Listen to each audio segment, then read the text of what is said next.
France के राष्ट्रपति Emmanuel Macron को लेकर किस तरीके से डोनाल्ड ट्रंप ने मिमिक्री की थी, आपको ध्यान है ना? अभी एक दिन पहले की ही खबर है।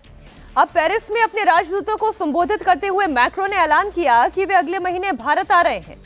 मैक्रों ने कहा कि ब्रिक्स अध्यक्ष के तौर पर भारत दुनिया को जोड़ने वाला ब्रिज बन सकता है। मैक्रों ने अमेरिका पर भी जमकर निशाना साधा। मैक्रों ने कहा कि अमेरिका अपने ही बनाए गए नियमों को तोड़ रहा है। अब ये एक बहुत बड़ा बयान है, अखिलेश, बहुत बड़ा बयान है कि भारत वो ब्रिज बन सकता है जो दुनिया को जोड़े।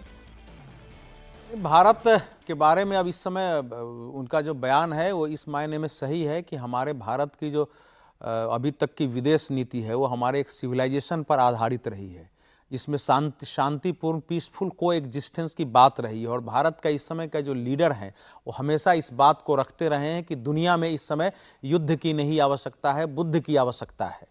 और जो सोलर अलायंस है वो पूर्व अमेरिका फ्रांस पेरिस में ही 2015 में प्राइम मिनिस्टर नरेंद्र मोदी ने वहाँ के राष्ट्रपति के साथ मिलकर, जिससे अभी बाहर हुए हैं। लेकिन देखिए, फ्रांस से कुछ भी नहीं हो सकता, उसके पास केवल 1.25 लाख फौज है।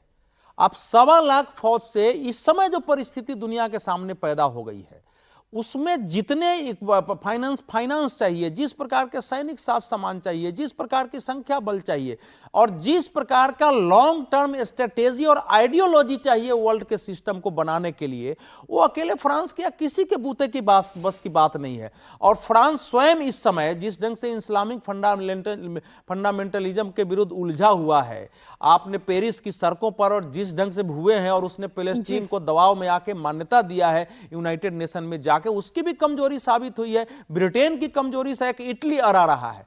तो वो इस समय बोल रहे हैं, क्योंकि दोनों के बीच आपको याद है ना, जब ये गए थे तो मैक्रो में और डोनाल्ड ट्रंप में व्हाइट हाउस के अंदर ही क्या स्थिति पैदा हो गई थी, दोनों के बीच बहस हो गई थी। और उसने कहा कि यूरोप क्या है, आप एक तरफ से उसको हथियार दे रहे हो, उसको पैसा देकर शोषण कर रहे हो, आप क्या हो, आप लोग, आप कौन सी मोरालिटी दिखा रहे हो?